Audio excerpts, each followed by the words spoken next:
In the brutal winter of 1871, a man's life and survival depended on a stove unlike any other, an underground furnace that no one believed would work. As a deadly storm raged, his innovation would not only warm his cabin but become the backbone of frontier life. Before we dive in, tell us where you're tuning in from. And if you love hearing about frontier ingenuity and survival, don't forget to subscribe, because next time we'll explore a story even more incredible than this one. The snow came with such ferocity that it swallowed everything in its path. It wasn't just any storm, it was the kind of storm that could strip the life from a man without warning. Inside a small log cabin on the edge of the Wyoming plains, Noah Patterson watched through the fogged window, eyes narrowed against the snow. A fire blazed in the hearth, crackling with warmth, but even the roaring flames could not push back the chill creeping from the corners of the room. Noah had come to these mountains in search of freedom. He'd built this cabin with his own hands, stone by stone, beam by beam, and now it stood as his only shelter against the unforgiving wilderness. His life had been one of constant struggle, trapping, hunting, and now, at last, trying to make a home where none existed before. But this storm, this howling beast of nature, felt different. It pressed against his walls, shaking the very foundation he had worked so hard to secure. He felt helpless, even though the stove he had built should have been the answer to his problems. The stove, a makeshift invention he'd designed after years of frustration with the inadequate heating methods available to settlers, had been the subject of ridicule among his neighbors. They said it would never work an underground furnace, they scoffed, buried beneath the floorboards, too far removed from the fire to heat effectively. Noah had taken their mockery in stride. He had learned long ago that, on the frontier, a man's ideas were rarely understood until they were proven. And so he had worked in the silence of his cabin, hauling stone, laying brick, and building the first of its kind, a stove that would not only heat his cabin, but do so in a way that no one could have foreseen. Now, as the storm's fury grew, Noah knelt by the stove, stoking the coals that had begun to smolder. The air inside the cabin remained cold, a biting reminder that the wilderness could break a man as surely as it could build him. But the stove, buried beneath the floor and hidden from view, had begun to work its magic. Slowly but surely, the heat spread out, warming the room, pushing back the cold that had settled in every corner. The stove was working, but not in the way Noah had expected. It was pulling the heat from below, from the earth itself, and redirecting it to the cabin's upper reaches.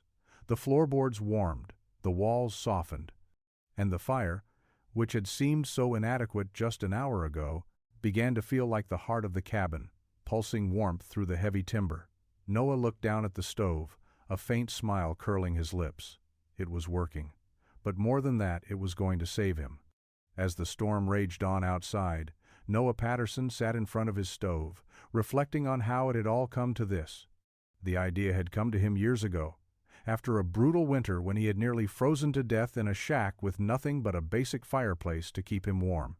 That night, the wind had howled so fiercely that it tore the roof off a neighbor's cabin. The fire had gone out within hours. He'd never forgotten the panic he felt in that moment, the helplessness, the cold creeping into his bones. He had spent too many nights in too many cabins that were poorly heated, relying on primitive wood stoves or open fires. But Noah had an idea, one that had no place in a world dominated by the traditional methods of the time. He had spent countless hours after that winter sketching designs in his cabin, testing them out with limited materials.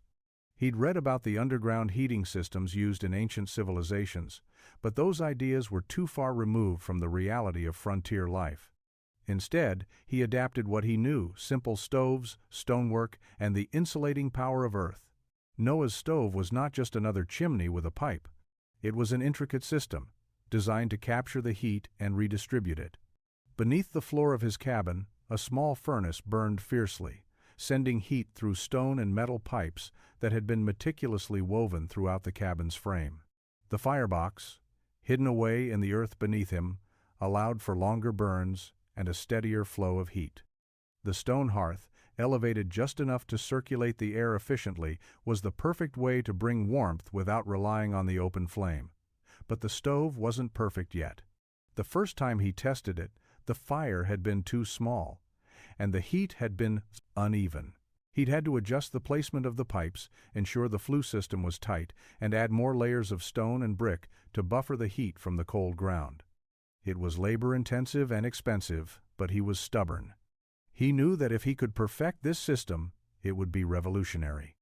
This stove could change everything for those living on the frontier, where winters were long and bitter. By the time the storm hit, Noah had perfected the design, though no one had shown much interest in his creation.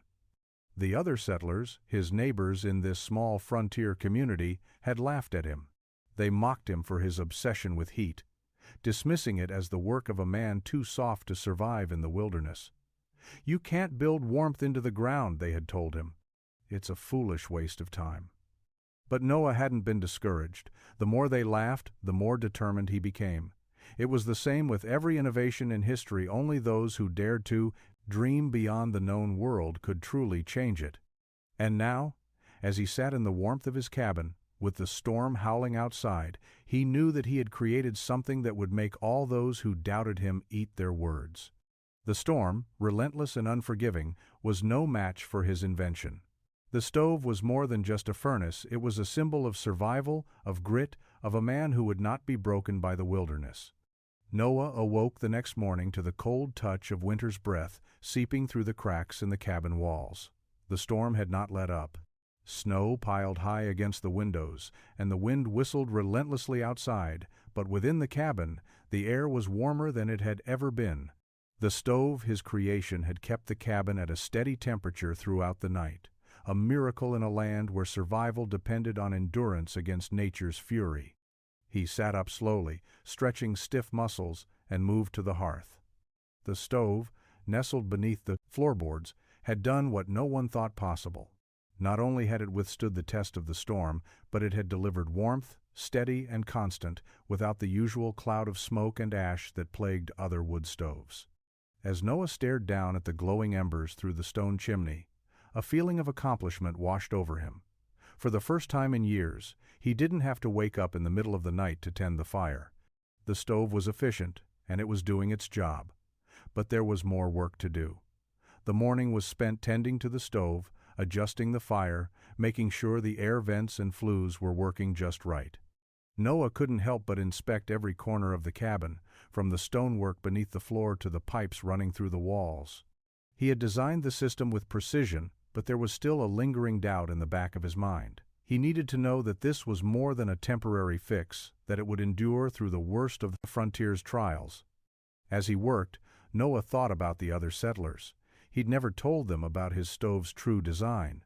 No one had bothered to ask.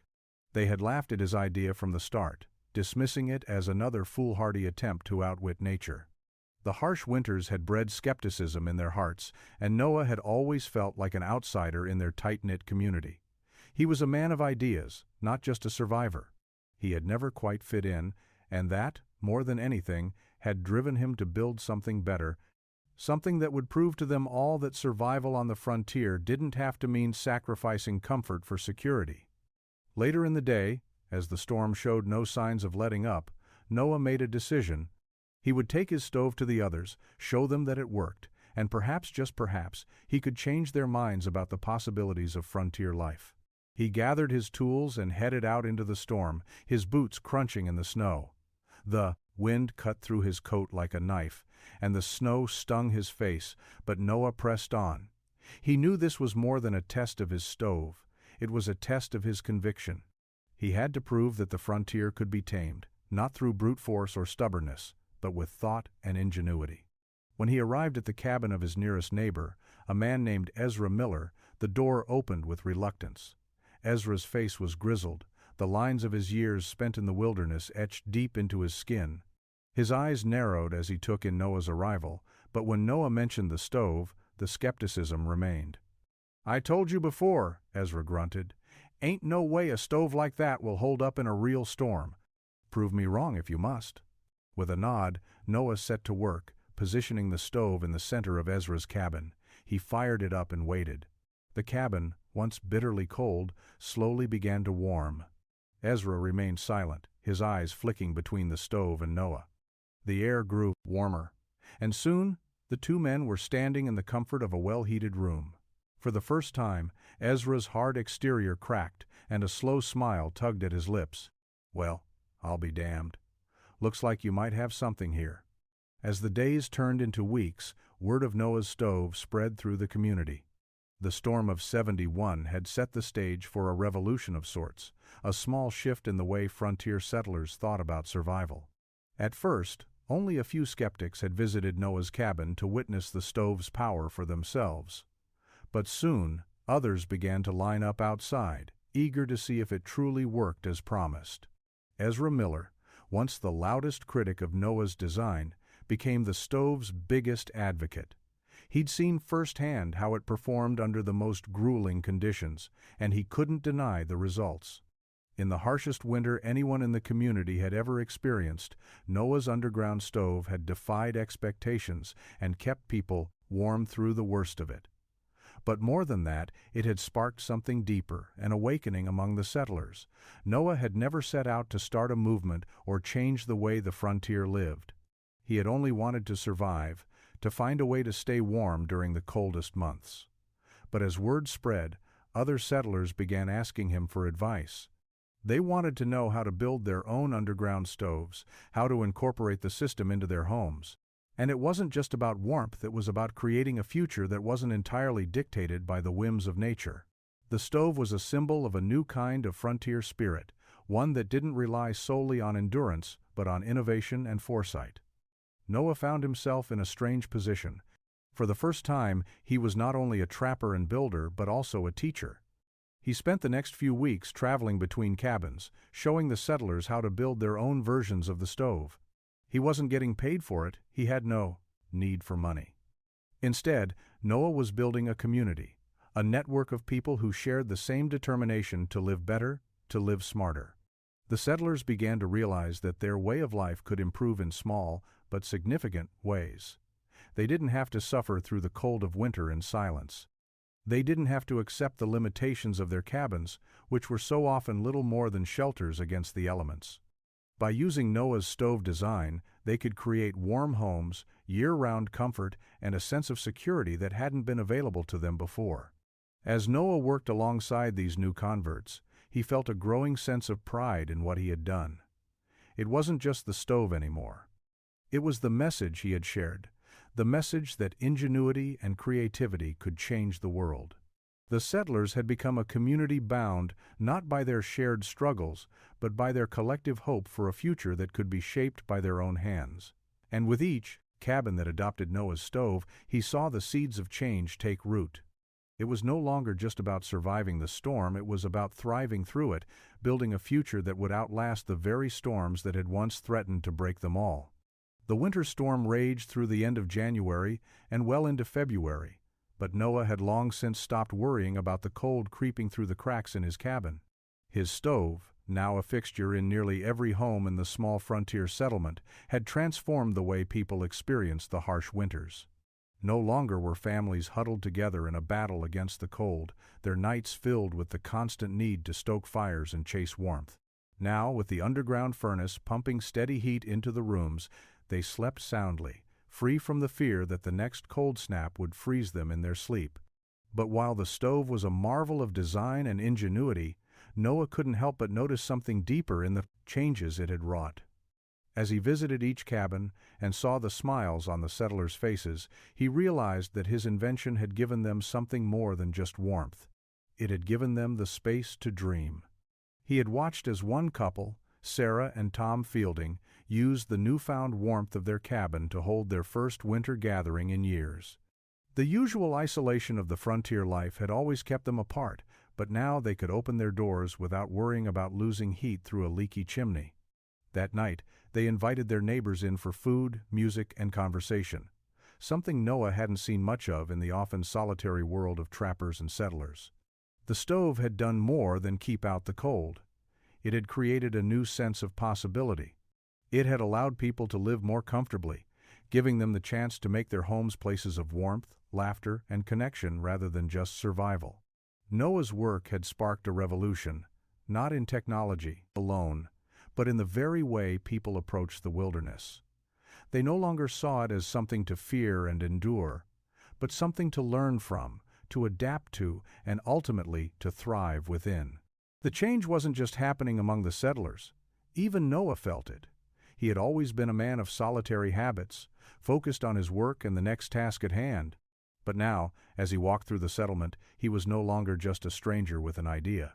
He was part of something bigger, a community of people who had begun to see the frontier not just as an untamed wilderness, but as a place to build lives that were rich, full, and warm. One evening, after another long day of helping neighbors with their stoves, Noah sat in his cabin, contemplating all that had transpired. The heat from his own stove filled the room, but it was the warmth in his heart that felt even more profound. He had set out to make a practical change, but the results were far more far-reaching than he had anticipated. His small invention had sparked a shift in how people viewed their future. They were no longer prisoners of the weather. They were shaping their own lives, building them from the inside out.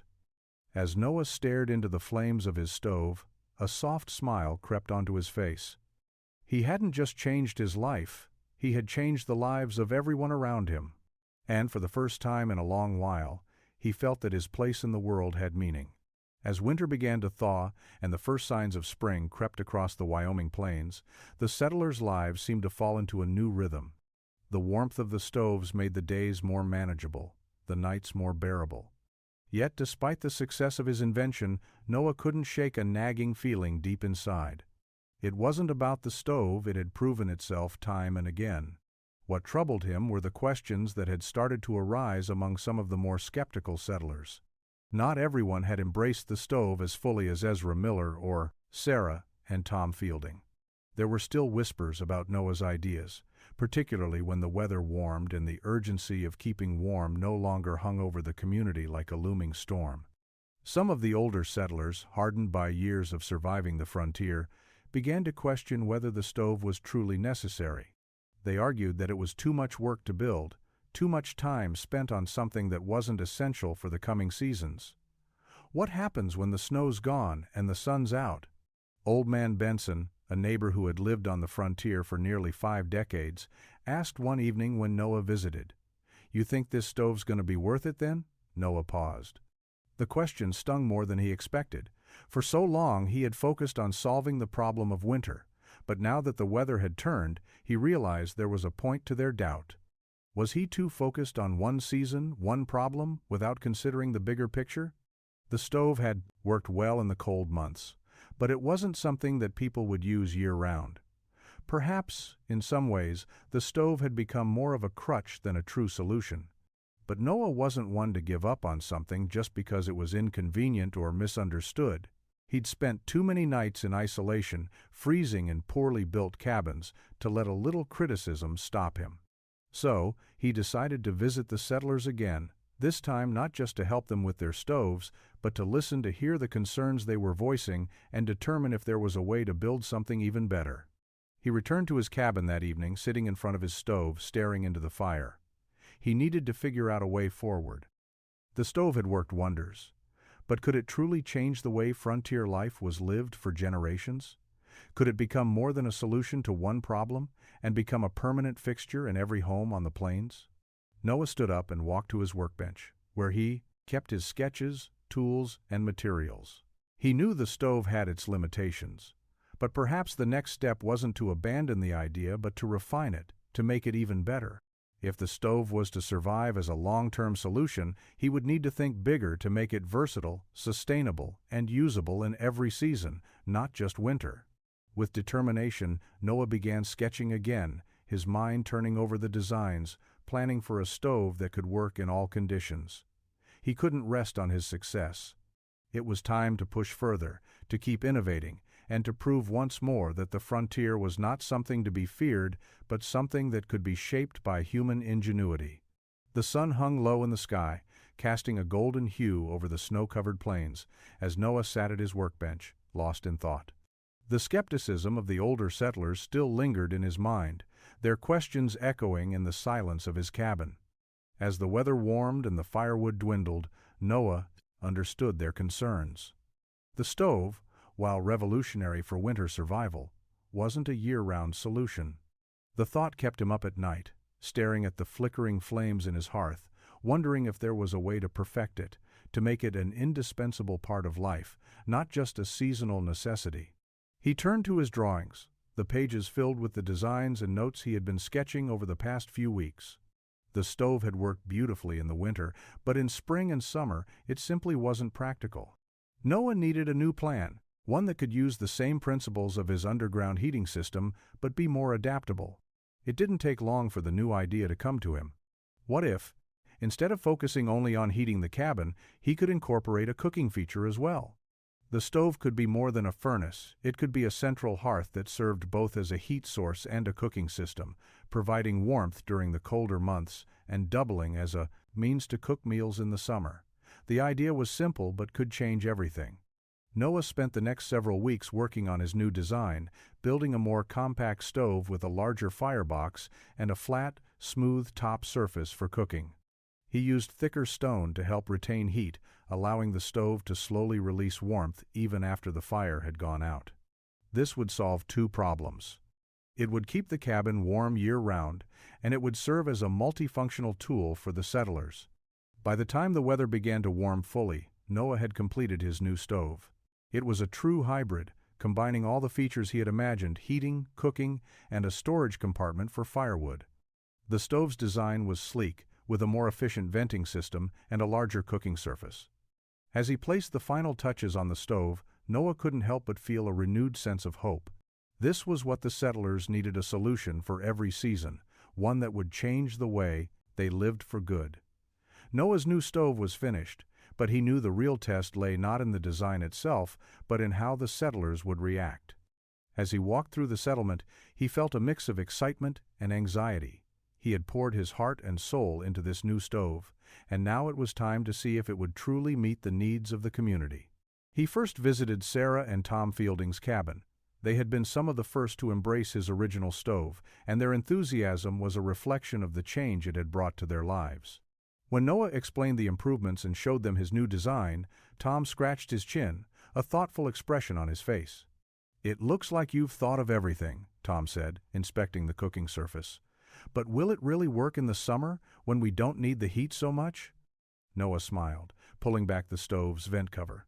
"That's the beauty of it. The heat will still be there, but it's adjustable. If you don't need warmth, you can regulate the airflow and use it just for cooking. It's adaptable." The couple's skepticism slowly turned into intrigue. They were excited to try the new stove, and as Noah explained more of its features, the excitement in the room began to grow. Over the next few days, Noah visited each cabin, showing off the new design. Some settlers were wary, still unsure if the stove would be as effective during the warmer months. But the practicality of it, the dual purpose of heat and cooking, began to win them over. Ezra Miller, once the loudest critic, was the first to agree to try it in his own cabin. "I'll admit it," Ezra said with a reluctant grin. "You've done it again. This could change everything for us." Noah felt a surge of pride as more and more settlers began requesting the new design. Word spread quickly, and soon, even the older, more skeptical members of the community began to see the value in the multifunctional stove. It wasn't just a tool for survival anymore. It was a symbol of how the frontier could be tamed with ingenuity, and how the community, working together, could build something lasting. The test of Noah's new stove had turned into a test of the community's willingness to embrace change. And as the first few homes fired up their new stoves, Noah realized that the storm of doubt had passed. What had begun as a simple desire for warmth had evolved into a movement that would reshape the frontier in ways that none of them could have anticipated. As the months passed and the harshness of winter gave way to the gentle embrace of spring, Noah's stove began to take on a new life. It had begun as a solution to one problem, a way to survive the brutal cold of the frontier, but it had blossomed into something far greater. Settlers who had once struggled with the bone-chilling winters now lived in homes that were warm, efficient, and welcoming. The stove, with its ingenious design, had become more than a tool. It had transformed their way of life. Noah watched with a quiet sense of pride as families, once isolated and trapped by the elements, now found comfort in their homes. With the stove's cooking surface, families could prepare meals without the fear of the cold creeping in through the cracks of their cabins. It was a quiet revolution, but a revolution nonetheless. The word spread quickly. Neighbors who had once ridiculed Noah for his unnecessary invention now asked for his help to build their own stoves. Ezra Miller, who had once dismissed Noah's designs as a waste of time, now proudly showed off his own stove to any traveler who passed by, eager to tell the story of how it had saved him during the worst winter his cabin had ever faced. The ripple effect was undeniable.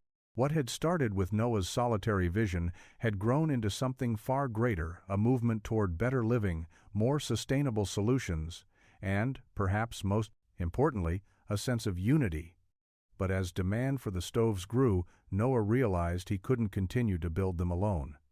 The community, which had once been fractured and divided, now worked together to help each other. Families contributed firewood, others cut stone, and a few skilled carpenters learned from Noah the finer points of stove construction.